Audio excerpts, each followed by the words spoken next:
Good evening and welcome to The Journey Home. My name is Marcus Grodi, your host for this program. Every week, EWTN has given me a great privilege of introducing to you men and women who, because of their great love for Christ, came home to the church. It wasn't always in that order, but our guests will share with you, each week they share with you the way that grace worked in their life, and that's true also of tonight's guest. Our guest is Sheila Laugminas. She's a former, well, for want of a better term, we'll talk about it later, we say former Nominal Catholic, but she'll describe that aspect of her journey. But I need to remind you right at the beginning that your phone calls and emails are an essential part of our program. So if you want to give us a question, you can do so at 1-800-221-9460. Outside North America, 205-271-2980. I'm going to give you that first phone number again so you're not calling Pizza Joe's or somebody down the street. 1-800-221-9460. Or you can send us an email at journeyhome@ewtn.com. Sheila, welcome to the Journey Home. Marcus, it's an honor to be here. It's good to have you here. It's an I'm honor. going to let you tell the audience all the stuff that you do, just to let them know a little bit of background, because you're very much involved with the media. Is that right? I've been in the media, well, sort of since I was 10 years old, Okay. making little newspapers. I'm in the media. I spent 20 plus years with Time Magazine in the secular media and other publications. And I've been on television. I had a television show for which we won an Emmy, thanks be to God. It helps get you out there with some integrity. Yep. And I've been in print media across the spectrum. National Catholic Register, I report for them now. And I'm with Relevant Radio as the network correspondent. And I'm on National Catholic Radio doing a podcast.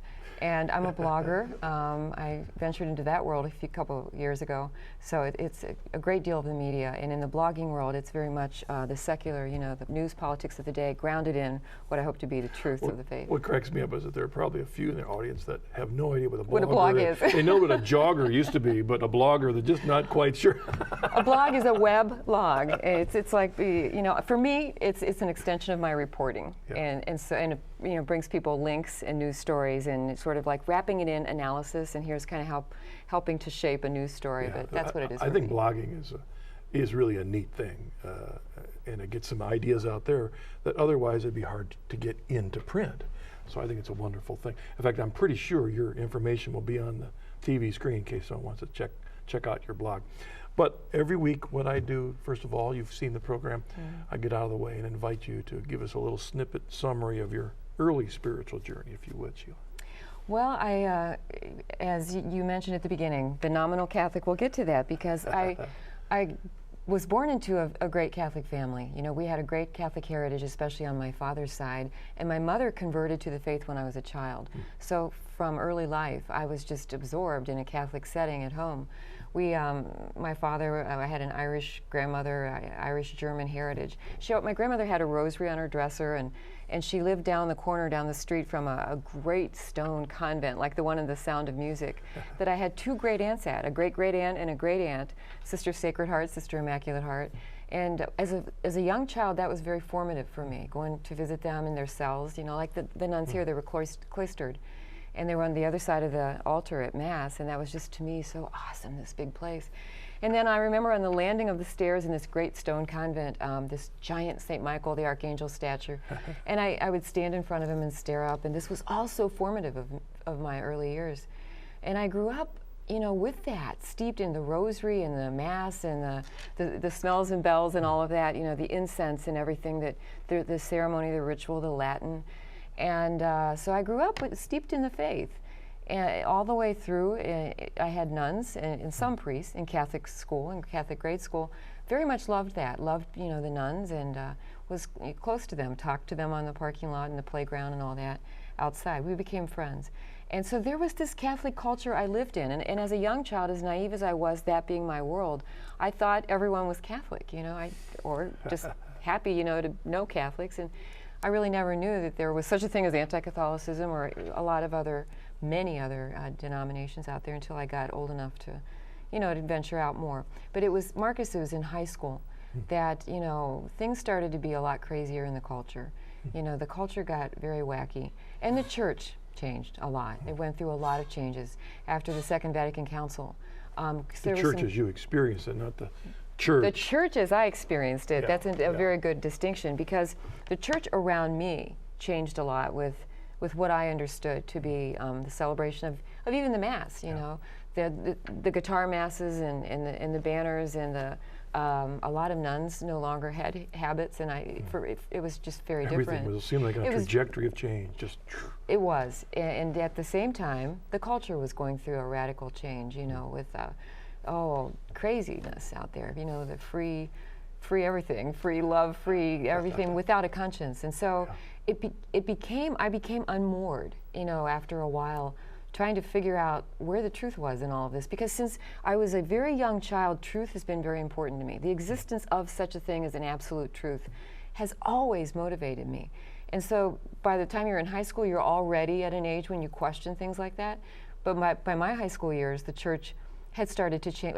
The church I experienced had started to change enough around me that I thought, how can we go along this way, and now things are this way? And of course, some people around me did question the teachings of the church and maybe dissented, which left a young girl wondering, well, where's the truth in this? I like this person, it's a teacher or something.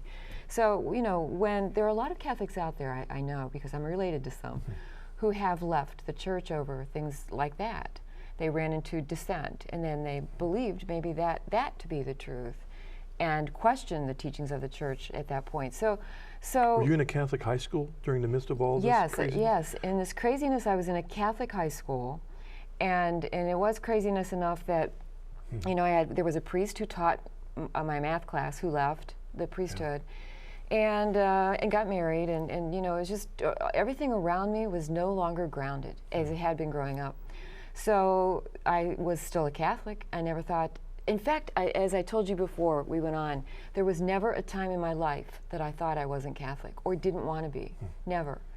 And yet I was wondering what the church was by high school. So then when I went off to college, you're really out there. And I felt more sort of afraid of the world. You know, what really is truth? There was a lot to be afraid of in my young life in the culture, because, you know, Woodstock had been out, it was crazy. You know, what was happening all around me, and I was afraid to go into that world. I went off to a large university, and it was just too big for me. And there were kids around me doing a lot of things that I wouldn't do, but I wasn't going to judge them. It's in that strange state where you're in, where is this just the way things are now? And well, who am I to judge somebody else? And you start to sort of drift that way, when maybe some of your professors are that way. That's a good point. When people that you really trusted all of a sudden are making these major changes, who are you to say they're wrong? Who are you to challenge them? I mean, they're models. There they are. And so it puts everything in a time of great chaos. And I think that's actually a very important point that I always try to stress, because when people who have authority and you look up to, or even people you don't know who appear to have authority, say something in a very authoritative way, then a lot of people follow that. And then if you're unmoored and ungrounded, if your anchor has come up and you're a little adrift, then, and if you're open, see, that was the other thing, Marcus. I was searching, like so many, like probably all young people, high school, college, searching for the truth. So if you're searching and it's presented to you as this, and this college, by the time I got there, they were teaching situational ethics, new medical ethics. For the first time in my life, I heard the word euthanasia and thought it meant youth in Asia, you know? It was literally quite a strange time. In theology class in college, we learned Confucianism, Buddhism, everything. So I'm learning the world's religions. And there was a lot of Karl Marx in my college. There was a lot of existentialist philosophy. And I was fascinated by this because I love philosophy. So of course, you know, a good thing to do is don't reject things, explore them, study them, see how they hold up to the truth. But when you don't know the truth anymore, then, you know, it starts to seep in. And that started happening to me when I was in college. So I think there were a lot of years when, in fact, I know there were, when I drifted, you know, I just kind of drifted, but I never left the church. I didn't make a cognitive decision. I never said, oh, I reject my faith or the teachings of it. You know, Marcus, over time, it just wandered off enough that looking back now, I can say, I didn't really know it. I didn't really know the faith. And yet, I'd never realized over those years that I was losing it. Would somebody close to you, or maybe not quite as close, but family or friends looking at you, in your activity in the church, just have seen you as a regular church goer, no problems on the horizon? Yes. Or were you drifting out of activity too? Well, when I was younger, I was a regular churchgoer. Okay. We actually used to joke about the same pew every week, you know, Okay. when I was younger. By the time I was in high school, it was, yeah, I was a pretty good Catholic girl all the way along. So you someone know. stand out even in college, even though you were exploring a little bit, but By college, I was just out there. I didn't always make it to Mass. All right. And do you know that, and this is important to make straighten this out, to make this very clear to people who might be there right now. Yeah. That when I was doing that, I had no clue what an offense it is, you know, to our Lord, to go to Mass maybe, and then maybe miss, and then maybe come back, and then go up and receive communion. And yet, I didn't know. I just didn't know the faith. So I went, and I was so happy to be back at church again. But then I would drift off again, and so I was out there in the world, and I spent some time traveling abroad. I spent a while in Europe, and I studied and worked a little bit there. And while I was in Europe, you know, I would see these great cathedrals and the beautiful, magnificent shrines and things in Europe that are related to the Catholic Church, institutions, museums, great cathedrals. And I would visit them as a tourist and certainly feel I'm at home, this is my church, but I wouldn't feel it from the devotional sense. You know, Notre Dame in Paris. Did I go in and avail myself of the sacraments? No, I went in and, oh, look how beautiful this is, you know. So I admit, that's where I drifted, and I was not even aware that I had drifted. Marcus, can you believe that? Yeah. I just didn't know that I was no longer a Catholic hardly at all, much less a good Catholic. I thought I was. Now you had been in media one way or another all during this time? Had you had some input, you said, from an early age? All the way through college. Well, from an early age, yes. I used to cut out newspaper pictures, but not the article, because I wrote the article underneath it. I did it at 10, and my mother saved that. I think to this day we still have that. I always wanted to be the reporter on it. But in college, I worked for I worked in, as a student, the local radio station that we set up at our college. It was the first time thing. I remember going back to the 5th grade. The nuns started a newspaper in our class, in our English class, and I was one of the editors on that newspaper. And so going back to 5th grade, you know, I was writing like for media kind of thing. But anything official, no, not through college. And again, it was radio that the college had. And then when I went off and traveled in Europe, came back, worked at different jobs, went back to school, finished up, just pretty much unmoored. Went back to Mass, didn't really think I didn't belong, but the church didn't play a big role in my life. You know, I was thinking, because I know that there are parents who are watching. We get letters from parents who are discouraged because their children left the church. And a lot of times they really want to know, what do I do to help make sure that my children come up through the system? And to a certain extent, your example is a little bit of an enigma for those periods, because maybe your parents would have looked at your activity in the church and your involvement in the church and your joy in the church and would just assume she's just doing great. And I did through high school. I mean, I remember being close to my teachers and going off to see the great Catholic, you know, the plays that that everybody went off to do, and the fine arts things. And I was a good student all the way through. In college, I'm not so sure. You know, everybody in my family, like so many families in the culture, were just immersed in our own things and all of the things that we were caught up with in life. And my sisters were married then, and so I'm the youngest, and so I didn't have, you know, hardly anybody around when I'm a loner. I mean, I spent a lot of time in books. I love books, and so I spent a lot of time with my books and traveling and just drifting. And so I'm not sure that my parents were really aware. Really were. And a great Catholic spiritual writer named Father Garrigou-Lagrange, I probably have mentioned this quote, makes the comment that it's a shame, I think he might even say it's a sin, that the majority of Christians never get beyond the first conversion. And the first conversion is baptism. I mean, to have that second conversion, that awakening to really appreciate the faith, well, that had not happened to you yet in all those times that you're talking about. You had that first conversion, baptism, you went through it, but for whatever reason, we don't look back and point at teachers or, no, it's not that issue. Sometimes it's a mystery of grace and a timing issue. So I want you to talk about, I mean, if you kept going on that same trajectory to this day, you'd have still thought yourself a Catholic, but maybe not appreciating anything that you had. What was it that God used to start opening your heart to the beauty of His church? Well, which I did have as a child. That stayed in my DNA. It really did. Which gives hope to parents out there whose child might have had that and then went off to college and lost it. I really want to ask those parents to never, ever give up and never doubt that that's planted in there. I never even left, and a lot of kids who did leave their faith or church, the seeds are planted, and I believe the seeds of truth just never cease bearing fruit. At some point in your life, I think they'll come back. But as far as myself, what it took for me, I think, ultimately was having children. And when my first son was born, I mean, you look at life so differently at that point, because the whole world is suddenly both scary in a new way. You have this child to protect, and at the same time, you're looking at the larger picture of life. This child, raising this child through life. How are you going to raise him? Taking him back to church, make sure we get to church so he's raised in the faith. And suddenly those thoughts come. It's not just you and your spouse anymore. You have a child to raise in this grave but tremendous responsibility. This gift, this awesome miracle that God gives you in life, this new life, that you now have to look at life differently, and that's what happened to me. So with my first son, and then again with the second son when he was born, we had great christening parties, and so we go through the baptism and great parties and celebrating this big event.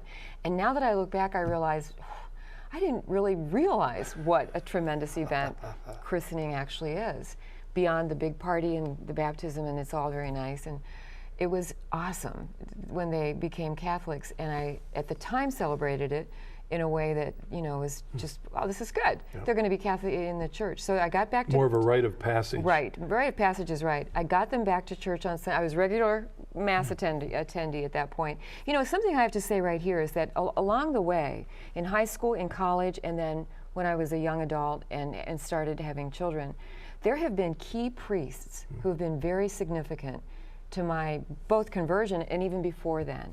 When I was a sort of fallen away, drifting, nominal Catholic, there were key times when I needed guidance. And where do you go? To the roots. And so who did I turn to? I reached out. I didn't even know a priest very well back then, but I went to the local pastor. And thanks be to God that key priests at key times in my life were there. It's a ministry of presence. It's just answering the phone or saying, yeah, I'll make time, come on in.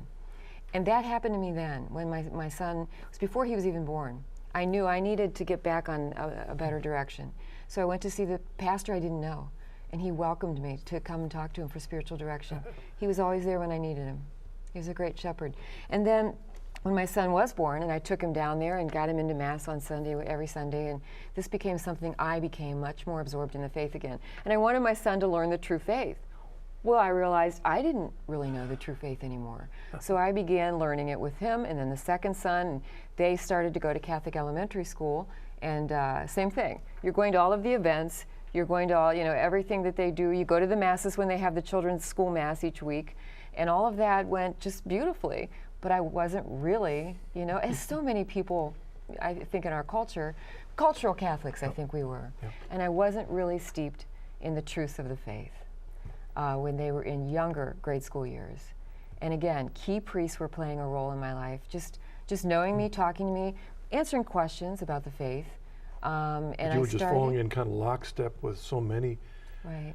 Just Catholics. There are Episcopalians and Lutherans and Presbyterians and Methodists that kind of do the same thing, brought up in their faith, through the conveyor belt of their faith, and they think of themselves as a Baptist or as a Lutheran, but it doesn't click. All right. It didn't. And that's click. what you were doing, even when you started getting back into it with the kids. Still hadn't clicked. But what was something, for example, that all of a sudden started making it click for you? It started to. I was seeking spiritual depth, So I started looking at books, and friends of mine in that circle would start to tell me about spiritual classes they were taking. Come with me to my class. I thought, oh, this is good. I'm seeking. I really am, especially when my sons were receiving the sacraments, and I was getting a little, more deeper in the faith.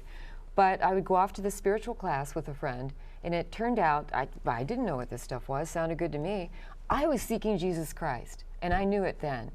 For the first time, I knew I was seeking Christ.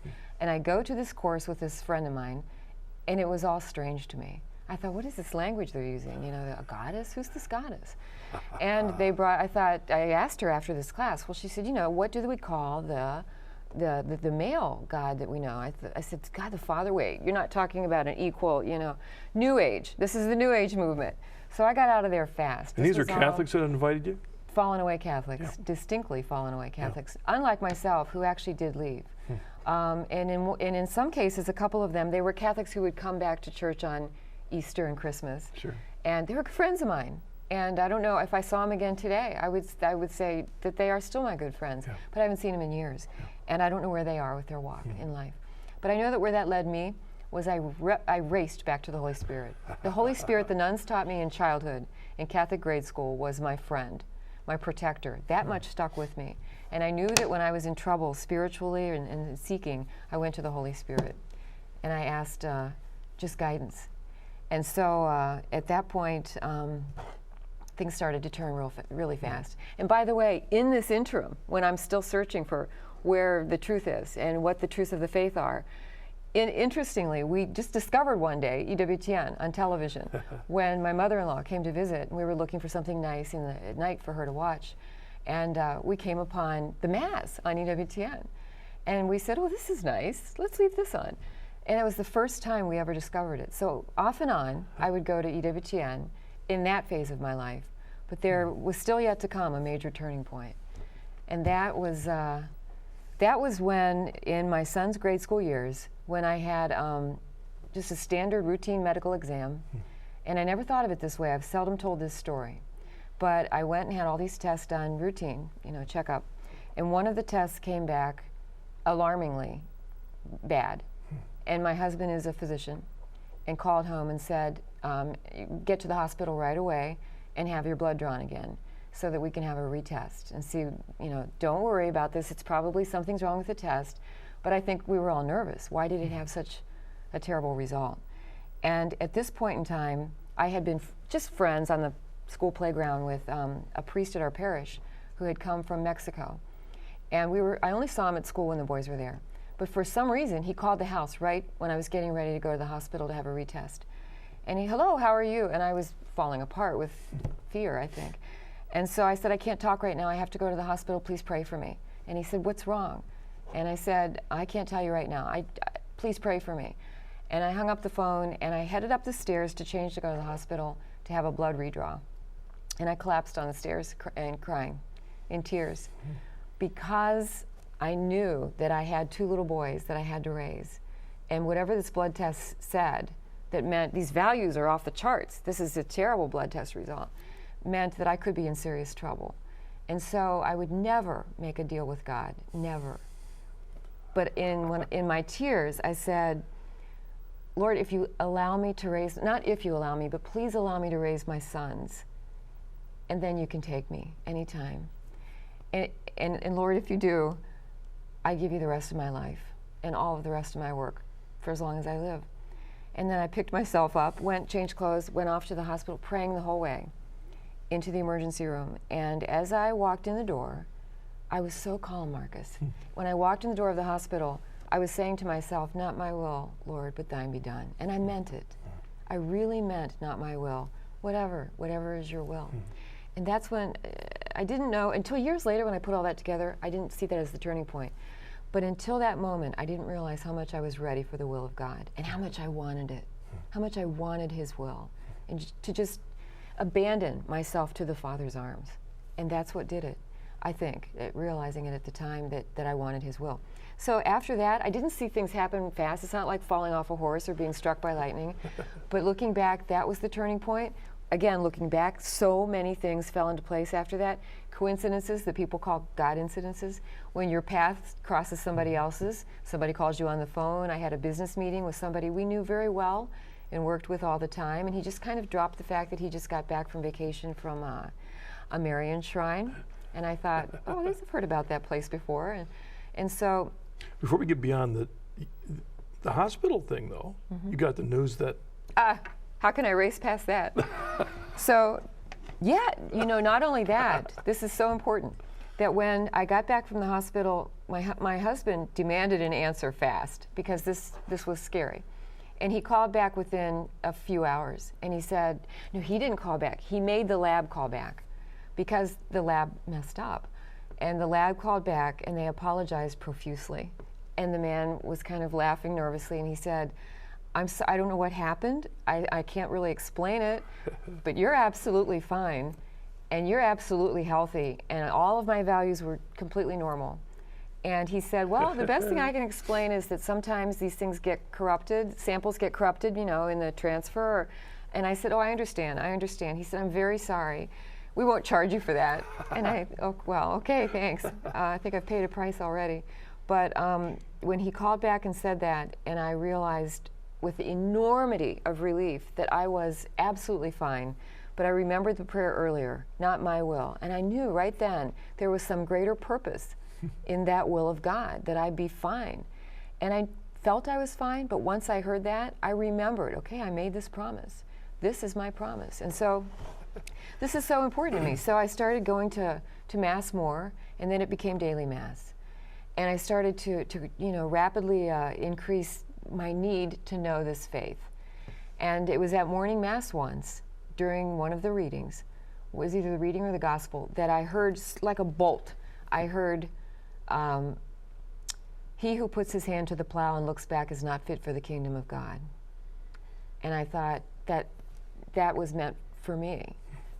And you're going forward now. And whatever your past life was, whatever you thought you believed or searched, you're going forward. You're all God's now.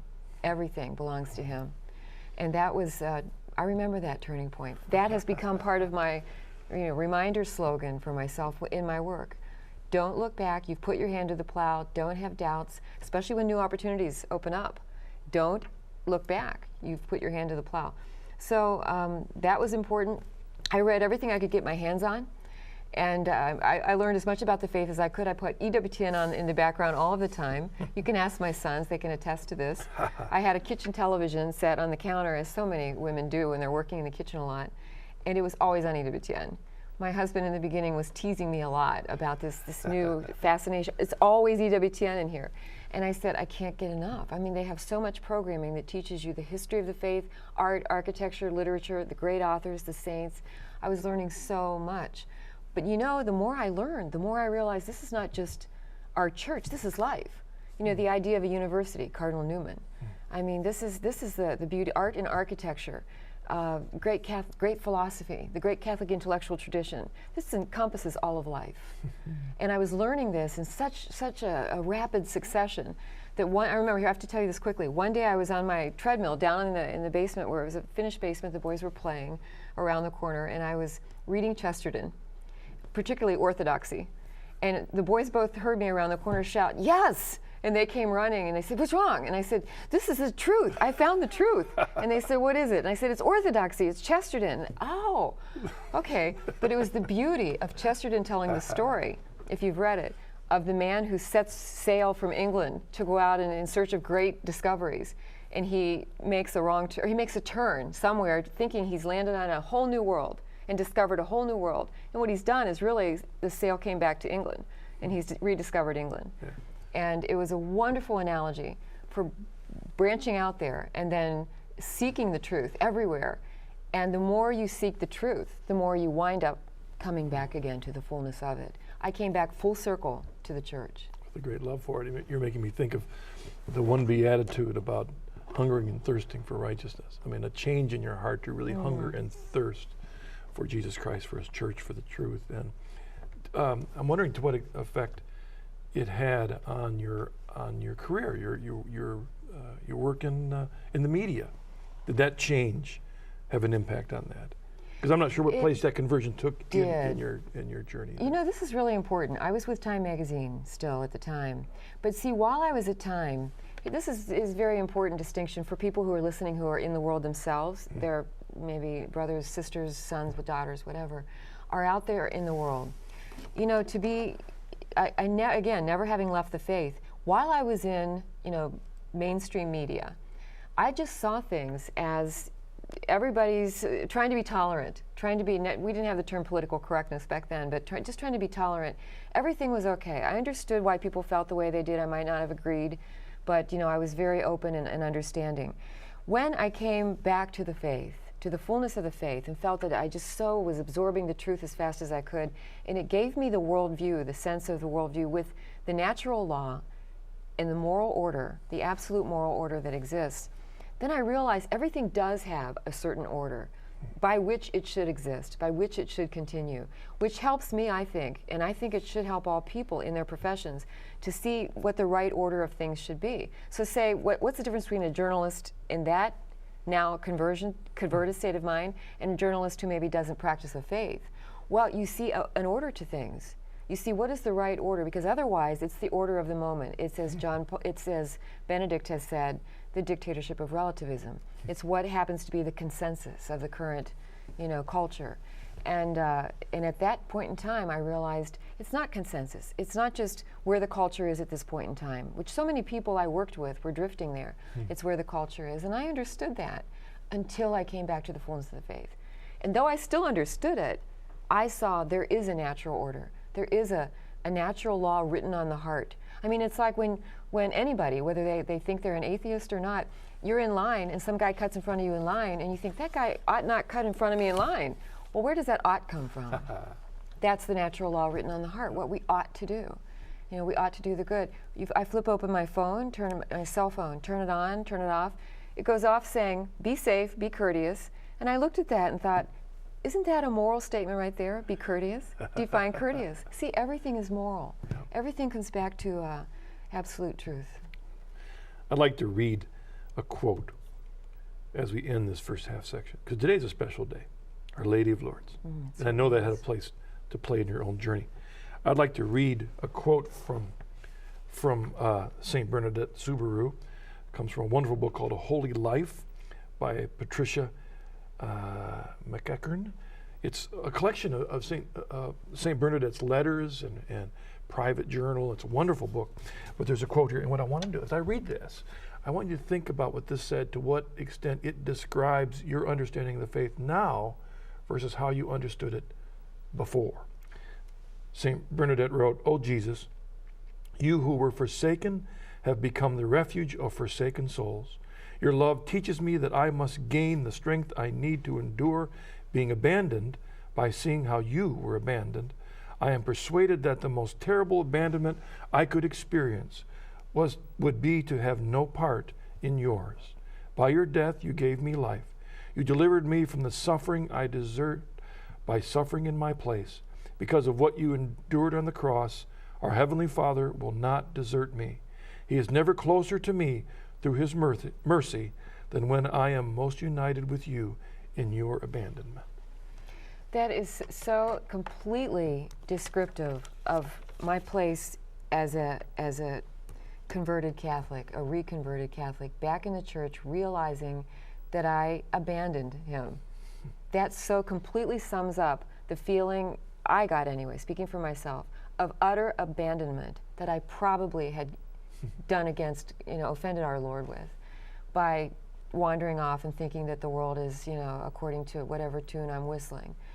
And that speaks to that sense you have when you regain that, when you regain God, and to the degree that he has filled, this soul anyway, it's the story of a soul. The overwhelming mercy of God is what I think it has to be the title or the headline on this. That's why I'm here to tell this, is to tell of the overwhelming mercy of God. And now, realizing that, the tremendous offense I felt in abandoning all that I knew. Granted, I didn't realize it to be true for a while, but all that I did know to be true in the past, all the years that I offended him by sort of flying in the face of truth, but at least when I came back, he gave me this incredible sense of mercy and grace, the grace to come back. And also that gift of understanding that you received when the Spirit helped you understand that you can forget that past, and now you're moving forward with your hands to the plow. You don't have to worry about that anymore. God's forgiven that. Now That's a really important key, Marcus. Yeah. Let's take a break. Back just a moment with your questions for Sheila.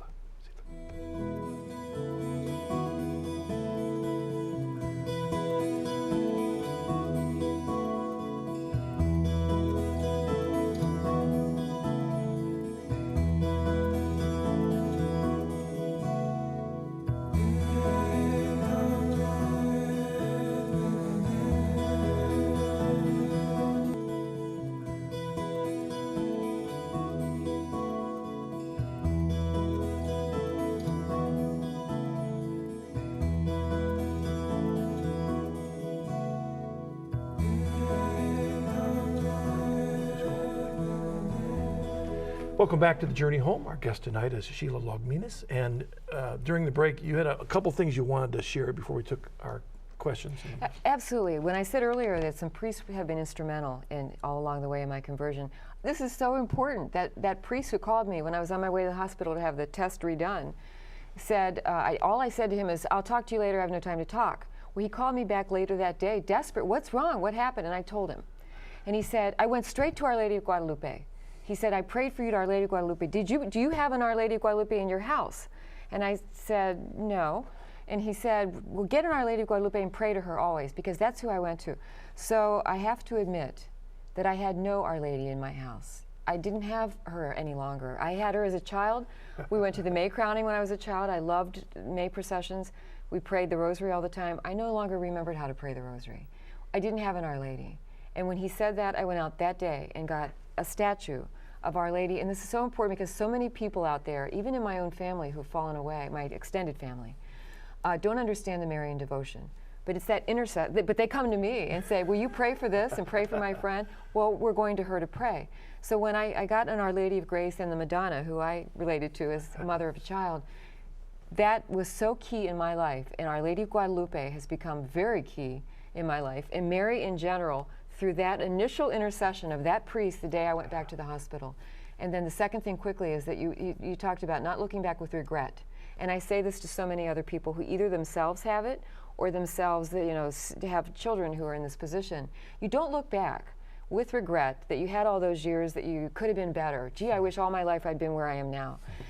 I had a priest tell me after conversion in the early days that every place you were before, when you weren't such a great Catholic, everything you did, everywhere you were, worked, went out, went places, people you knew, he said those are going to be so key in the future when those people see you again now. You'll be a witness to where you are now and to the truth of the faith.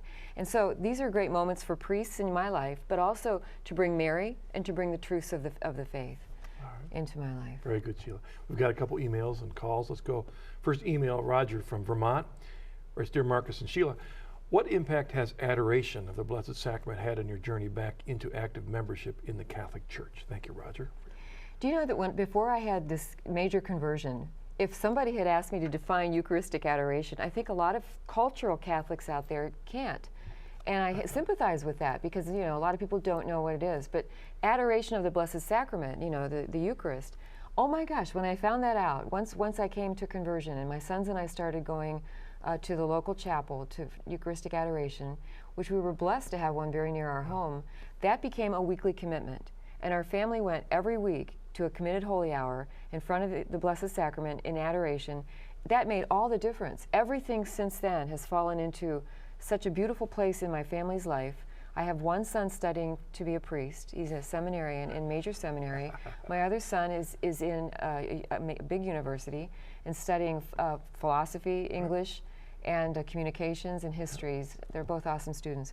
But we spent a lot of years in adoration, and that was key. It was key to my son's vocation, and it was key for myself coming closer to Christ, always through Mary. In fact, with today being Our Lady of Lourdes, and you said you and your sons also even went to Lourdes together. Both of my sons went to Lourdes in high school and did service work with the high school group, and both of them. The younger son went twice, and that they both were dipped in the baths at Lourdes, and that's why this day is so important to me to be here witnessing to this, because they were there at Lourdes, and we've been to many Marian shrines because, again, she is so key in our lives to intercession. It's somebody you go to somebody else. Like my sisters ask me, pray for this person or that. Well, who better than the Mother of Christ? Very good. Let's take our first caller, Marilyn from Minnesota. Hello, what's your question? Well, I don't have a question, but I just want to say that I listened to her on Relevant Radio here in Minnesota. I think she's a beautiful person on TV and the radio. And I marvel at Sheila's animated personality and her smooth running commentary. And I have, on occasion, pulled into a parking lot at the grocery store just to finish hearing her commentary, because I don't want to be driving and miss anything. Well, I get pretty animated on the radio because it's a lot of political commentary, news analysis of the day, because being a longtime journalist, and I mean long time, thank you so much, Marilyn, for that. I've literally had a couple of callers who would call in and say, almost drove my car off the road when I heard, don't do that. But I'd get pretty passionate when it comes to political analysis, news of the day, and when you know you've only got 2 minutes to hurry up and get this, you get your cue, and you've only got 2 minutes to wrap a whole great big, bundle of thought into, then I start talking real fast and I get real passionate. And I'm pretty passionate about this conversion story. That's why I'm trying to fit it all in here. But thank you, Marilyn, for that. And I will thank you, Marilyn, too, because when you do radio, do television, you don't see the people on the other side. That's right. Yeah. And so it's always wonderful when we hear that what we've said on television or radio makes a difference in someone's life, because that's what it's about. We're not here for ourselves. We're here to do what we can, serve our Lord, to encourage you in your faith. We have another email from Neil in Ohio. Hi, Sheila and Marcus. Excuse me. I'm a cradle Catholic who, after some time steeped in the world, returned to my faith. Unfortunately, some of my closest family members drifted away and never returned. What advice do you have to help, quote, reintroduce the Catholic faith to those who have abandoned it for secular, relativistic alternatives? Thank you, Neil, for that wonderful question. Neil, good question. That's a very good question that a lot of people today have. It seems like more than not. And I would say be a really good Catholic. And by that I mean, every day I struggle to not only continue my conversion, but to be a really good Catholic. How? Not by getting on a soapbox with the Catechism and saying, here's where it is, and reading them, citations from the Catechism. It is by being loving, charitable, merciful. A smile is a tool of evangelization.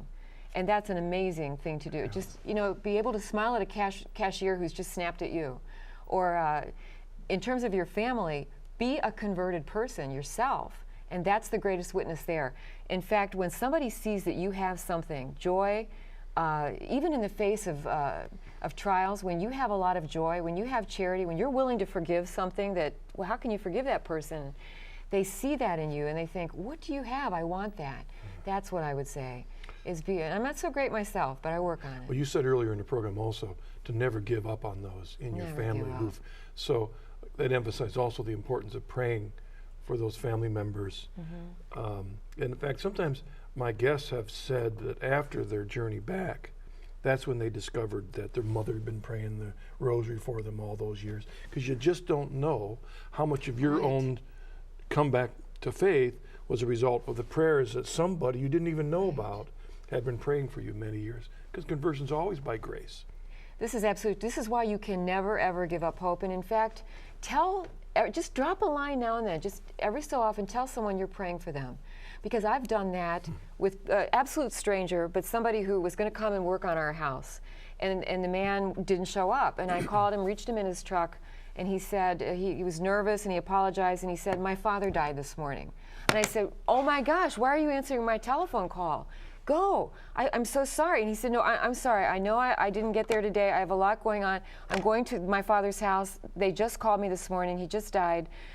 And I said, how? I'll pray for you. And he went on. I said, don't worry about me. He called me back later, Marcus, that evening. I said, why are you calling me? I've been praying for you. I'm so sorry. He said, Mrs. Laugminas, if I could come to your house right now and kneel down and kiss your hand, I would. Because all day long, I've had a lot of hardship with a lot of people, but I remembered that you said you would pray for me. That's the tool of evangelization. Just say, I'll pray for you. That's enough right there. Yeah. You never know. Be kind, be forgiving. That's right. Well, like the priest that you called and prayed for you, that one seed. That's it. That turned your whole life around. At least was one of the things that helped. Let's go to this another email, I guess. Bill from Wisconsin. Dear Sheila, do you feel there was a singular, particular, quote, Catholic event that brought you back to the fullness of your faith, or was it more of a process? If it was more the latter, what advice can you give those who are perhaps in the midst of a similar process, and how do you approach the need for continued spiritual growth at this point in your own life? Thank you, Bill. I think that it was more of a process. I mean, but all along the way of the process, every Catholic event became huge to me.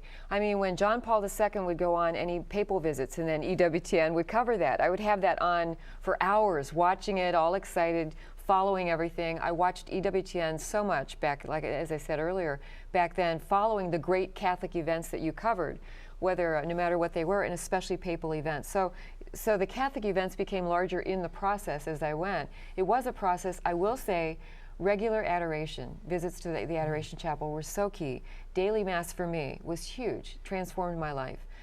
The Rosary, every evening, I have to say this, the EWTN Rosary at 8:30 our time Central became so key. My sons and I prayed that Rosary every night, pounding footsteps on the stairs as soon as we heard the sound come on, with Father Mitch Pacwa. Yeah.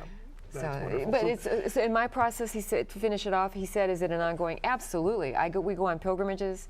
I go to, we've been to Rome many times, and that's been so key. Our Holy Fathers, John Paul II, Pope Benedict, so key. Reading their encyclicals, which I love and absorb, reading their books. That's all a process for me to continue to deepen the faith. You know, when I think of the spiritual life as a process, what comes to my mind is, you know, when you're on the treadmill sometimes and you can set the program, you're walking along, all of a sudden it's getting real hard, you know, and then it gets real easy because you go downhill, then all of a sudden you're going hard again, you don't know what's coming up because I mean, that's a spiritual journey. It isn't just one nice, easy incline. It goes through hard times. Sometimes the Spirit's really pushing you along. And so it's that mystery combination of the Spirit work in your life, but you also willfully making choices like going to the adoration or saying no to this and yes to that. It's a partnership. Let's take this next caller, Linda from Missouri. Hello, Linda. Yes. Young lady, apart from waiting for major crises in your children's life that can precipitate a spiritual conversion, and apart from a steady diet of EWTN, they offer the fullness of every aspect, you know, of our faith in every aspect of life. What practices specifically would you recommend to young parents as the domestic church, as the primary teacher, rather than relying on Catholic education and in these times is this very secular culture? Thank you. Linda, great question. Good question, very good question. I would first recommend, here's something I did with my boys when they were growing up, and it was really formative. Every night, instead of a bedtime story, which we used to tell out of all, and we did often afterward, out of all of the children's fairy tale books or children's adventure books when they get older, we started to do Lives of the Saints. And it became fun, because if you get the Butler's Lives of the Saints, and there are all these unheard of ones that you say, who is this? You know, Saint Fidelis of Sigmaringen. We found him and I thought, what a great name. I love that name. We'd start to learn about their lives, and every night it would be another saint. So my sons grew up They could be thankful as they went to bed they weren't named after. we did that one too. How would you like having that name? And then my older son found Blessed Titus Brandsma in there, who has become his confirmation saint, and now he just went to visit his in Holland, his hometown, last summer. So Lives of the Saints, frequenting the sacraments, you know, talking to them about the faith, teaching them, praying as a family is very, very important. And it doesn't have to be, in fact, in many families, feel your own way out, but it doesn't have to be saturated, you know. It's just those moments when you say the right things, you're forgiving, you're loving, you get over anger quickly. You bring prayer to the table. Say grace is a really good thing. And those Lives of the Saints, it helps. And then when you leave Mass, don't just leave it all behind. It's the Lord's Day. Make the Lord's Day special. Always helped in our family, making the Lord's Day like a Sunday family dinner. If that's the only evening we can sit down together and have a meal, we will have it on Sunday. It's the Lord's Day. Make it festive. Make it a special Lord's Day. That's a big event in our house. All right. Thank you, Sheila. Let's see. We have another caller, Debbie from Massachusetts. Hello, Debbie. What's your question? Thank you, Sheila, for taking my question. First, I'd like to ask you how to continue your fervor on a day-to-day basis. You know, Marcus made the point a few minutes ago about our will in all things like the climbing and the falling, and our will is so present in our own conversion, because when you turn yourself over, it's not like the Lord's just going to pick you up and carry. You got to put one foot in front of the other still. So every day is a recommitment in my life, just speaking for myself. I feel that I have to recommit to the Lord. When we were in the Holy Land, for instance, with Father Mitch Pacwa, there was one place where I was thunderstruck by the presence of Christ. And I felt his abandonment there, because that's where he was abandoned, in the dungeon of Caiaphas' house. And I felt it so powerfully that I told him there, I will never abandon you. Well, you know what that means? That means you have to completely remember that and recommit time and time again that when you're having your own terrible hardship or you're feeling abandoned and alone, you got to go back and say, but wait, I promised I would do this. I would be there. As soon as you express that commitment, then the enemy knows what your agenda is going to be and starts attacking against that very agenda. That very thing. That's the spiritual battle that we go it in. is. You know, it seems that way. The day you decide, you can go every morning for weeks without breakfast, but the day you decide to fast from breakfast, you're hungry. You're hungry. You know, I mean, that's You're the way right. it is. There's the spiritual battle. I mean, You're that's the way it is. We have to keep praying, and that's the most important thing. If nothing else, if your schedule is so jammed, or if you're going through desolation or doubt or despair, there's one, if you can't even say the rosary, if you can't get yourself off to, you know, your prayer book, the Bible you can't even pick up, mental prayer, just then say, okay, God, I am trying to hang on. I can't pray. You know, help me pray. And that, anything like that, mental prayer, don't ever let go of prayer, that, you know, that's where the downward spiral, that's what keeps me going, is the prayer. All right, very good. We got an email from Joe. You write, Sheila, do you think the reason you drifted away from the faith was because you were never challenged enough in your youth about your beliefs? Was the Catholic culture surrounding you just cultural rather than challenging and engaging? How would you recommend ministering to Catholics who have drifted away simply because they just didn't get it? Thank you, Joe. Oh, Joe, such a good point. I have members of my own extended family who have drifted away from a church that I believe fully that they don't know. I believe that it's not that they really know the fullness of the faith and reject it. I think they're rejecting a church they don't know. Others I know have left a church that maybe they got hurt by this or hurt by that, or a teaching somebody interpreted the wrong way, and they've said, that's enough, I'm hurt and I'm leaving. And so I think that it involves just, again, that full recommitment, you know, the recommitment of the faith, and making sure that your family members, that you do challenge your family members. If you get it, if you have fervor, if you frequent the sacraments, then you be the one to challenge the others, you know, and not in any way where they're threatened. Challenge as in, you just asked me, were you challenged? Maybe not enough. When I was a child, it was just a given, this saturation of the Catholic, you know, sacramental life. But when I was in high school, not at all enough. I was not challenged enough. When I drifted away, absolutely not enough. Had anybody at one time, and I'm not blaming this on anybody but myself, come back to me at one point along my drifting and said, Sheila, do you know that this or that, so do you know that missing Mass is not, you know, is morally bad? Or I would have stopped, readjusted my thinking, gone to see a priest, said, you know, I need to get back on track again. Or that, Sheila, did you know that thus and such is sin? I would have thought, sin, you know, because our culture doesn't really believe in sin anymore. You know, on this show, I've called that the necessity of closing the sale. I mean, you think about it. I mean, you have all the information. It's like you got all the details on the car, but the salesman doesn't tell you to buy it.